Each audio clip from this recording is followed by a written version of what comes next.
kita hitung mundur seperti biasa ya. Hitungan mundur 3, 2, 1.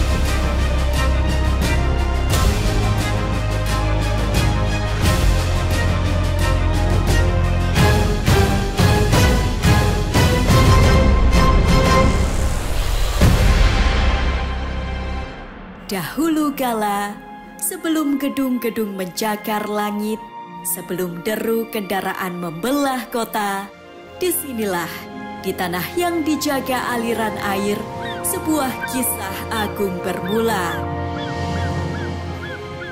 Inilah Sungai Kalimas, nadi kehidupan yang mengalir tenang namun penuh cerita.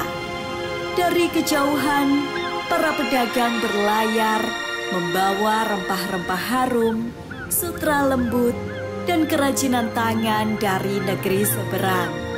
Dari hulu, hasil bumi mengalir bersama kayu, bersama rotan, dan kekayaan alam yang melimpah.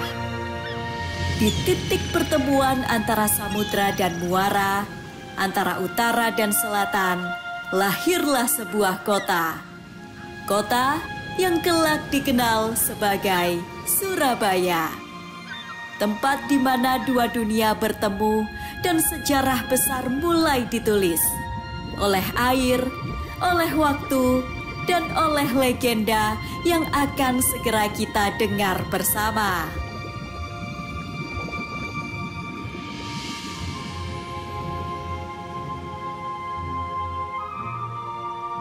Air bukan hanya sumber kehidupan, tapi juga kekuatan. Ia menjadi jalur yang menghubungkan hati, budaya, dan harapan. Tapi di balik kejayaan itu tersembunyi legenda lama. Legenda yang lebih tua dari catatan sejarah manapun. Konon, sebelum manusia mengukir takdir di tepi sungai ini, sudah ada dua makhluk purba yang menjaga dan mengatur perairan Surabaya. Dua makhluk dengan kekuatan dahsyat yang mewakili dua sisi dunia air, yaitu Suro, sang penguasa samudra, dan Boyo, raja di sungai yang dalam dan misterius.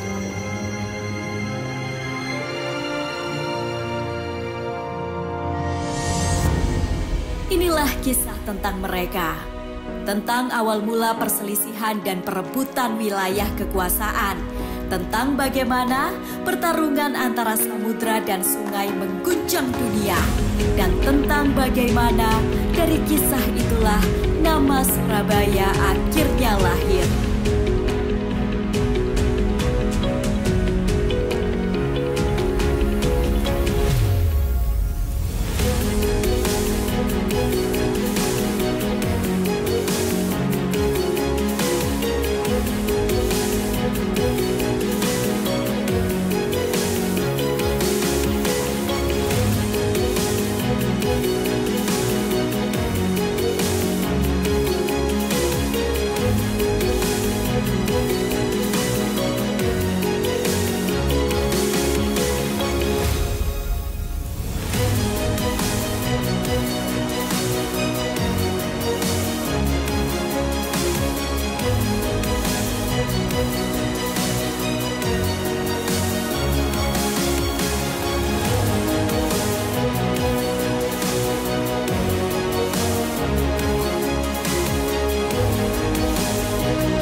Dari kedalaman samudra yang gelap dan tak bertepi, hiduplah Suro, seekor hiu raksasa, pemangsa buas di lautan, dan makhluk yang paling ditakuti oleh makhluk lainnya.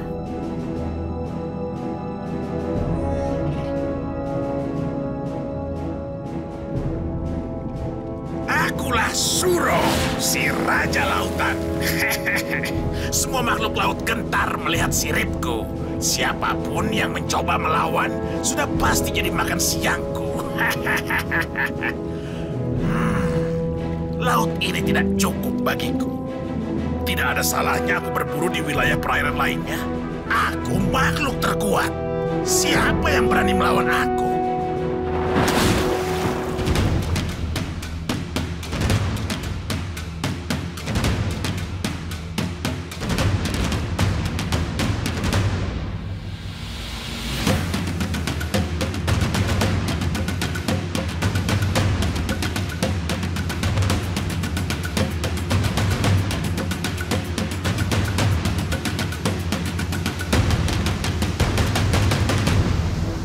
Dari arus sungai purba yang melintasi hutan dan gunung, di sanalah Boyo berada. Boyo adalah penguasa air tenang dari hulu ke hilir, makhluk yang bijak namun berbahaya.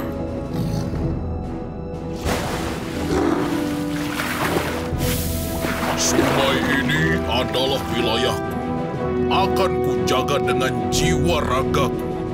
Semua yang ada di sini menjadi santapanku untuk berburu.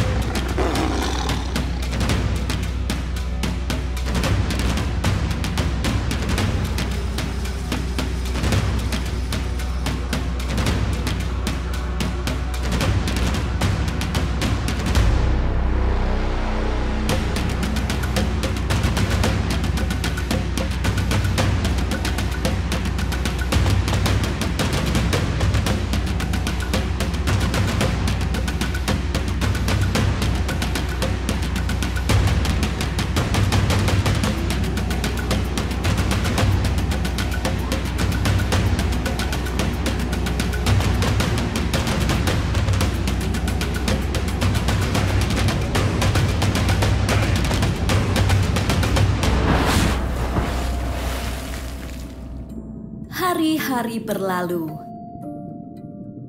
Suro dengan segala ambisinya mulai mendatangi muara yang merupakan wilayah Boyo. Saat bertemu Suro yang berburu di perairan wilayahnya, Boyo pun menegur Suro. Hei Suro, apa yang sedang kamu lakukan di sungai ini? Sungai ini adalah wilayahku. Ah, Boyo, aku sudah bosan di laut. Apalagi ikan-ikan di sungai ini rasanya sangat enak. Kamu jangan seenaknya ya, Suro. Kamu sudah punya lautan seluas samudra. Kenapa masih ingin mencari mangsa di wilayah kekuasaanku? Memangnya kamu siapa bisa mengatur-ngatur wilayah? Alah, penonton juga sudah tahu kalau ini wilayahku. Hah? Penonton? Memangnya ada? Hei penonton, muara ini milik siapa? Milik Boyo kan? Wah, aku belum bisa mendengar kalian. Coba lagi, muara ini milik siapa? Nah, kamu dengar sendiri kan? Waduh, kalau semua sudah bilang begitu, ya apa boleh buat. Tapi sekarang aku masih lapar. Aku mau lanjut mencari makan lagi ya. Kamu ini memang keras kepala, Ro. Pergilah kamu dari sungai ini dan kembali ke laut sekarang juga.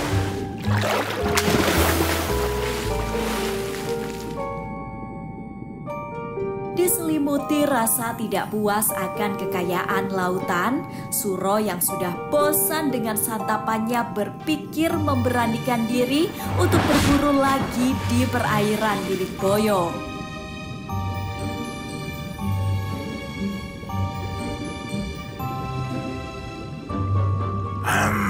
Ikan laut memang enak, tapi aku masih ingin mencoba ikan sungai yang lain.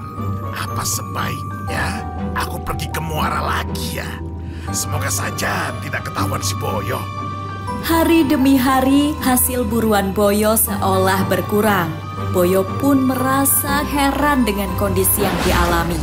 Kenapa sungai ini jadi sepi ya? Cari mangsa semakin susah. Airnya juga semakin keruh. Ini tidak seperti biasanya. Tidak salah lagi. Itu pasti Suro. Suro, apa yang kamu lakukan di sini? Boyo, tenang. Aku hanya mengamati keadaan sekitar saja. Mengamati keadaan? Lalu bagaimana dengan darah dan tulang ikan lele yang masih ada di gigimu itu? Kau pasti makan di sini lagi, kan? Oh, ya, ini aku tidak sengaja. Tadi itu ada kawanan ikan lele yang tiba-tiba lewat di depan mulutku. Jadi, sekalian ku makan saja deh. Sungguh tidak punya malu. Berani-beraninya kamu mengingkari janjimu sendiri. Kalau kamu tidak bisa menjaga wilayahmu, itu kan salahmu sendiri. Keterlaluan. Hanya ada satu cara untuk menyelesaikan ini. Rawe-rawe rantas, malang-malang putung. Siapa takut? Tali duk, tali layangan. Nyawa situ hilang-hilangan. Pertarungan pun tak terelakkan.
Pertempuran besar baru saja usai. Lihatlah sungai ini, Roh. Sungai ini hancur karena pertarungan kita. Kamu jangan hanya menyalahkanku, Yo. Kamu yang memaksaku untuk bertarung di sini. Dengar ya, kalau sungai ini rusak, daerahmu juga akan terkena dampaknya. Jadi sebaiknya kamu cepat kembali ke laut sebelum semuanya semakin parah. Kau benar, Boyo. Aku terlalu egois dan lupa. Kita semua butuh sungai ini untuk hidup. Maafkan aku. Aku janji akan menjaga wilayahku dengan lebih baik. Baiklah, sekarang pulanglah. Dan jangan pernah kembali lagi ke sini. Suro menyelam ke dalam laut. Boyo tenggelam pelan ke dalam lumpur. Dunia kembali tenang, tapi kisah mereka akan terus dikenang.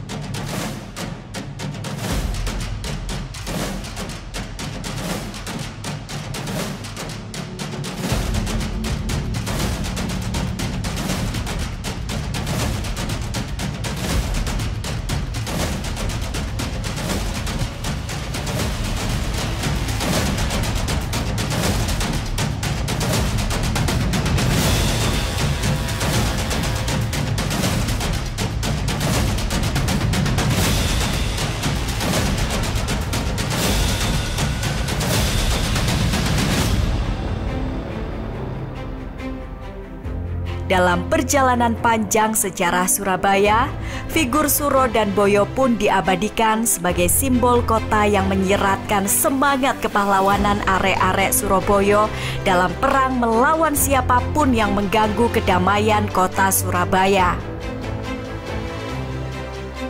Sebuah inskripsi lama mencatat kata Suro ing Boyo yang berarti keberanian melawan bahaya. Inilah Surabaya, kota pahlawan, kota perjuangan. Kota yang menyimpan kekuatan dari legenda dan akan terus hidup dalam semangat kita semua.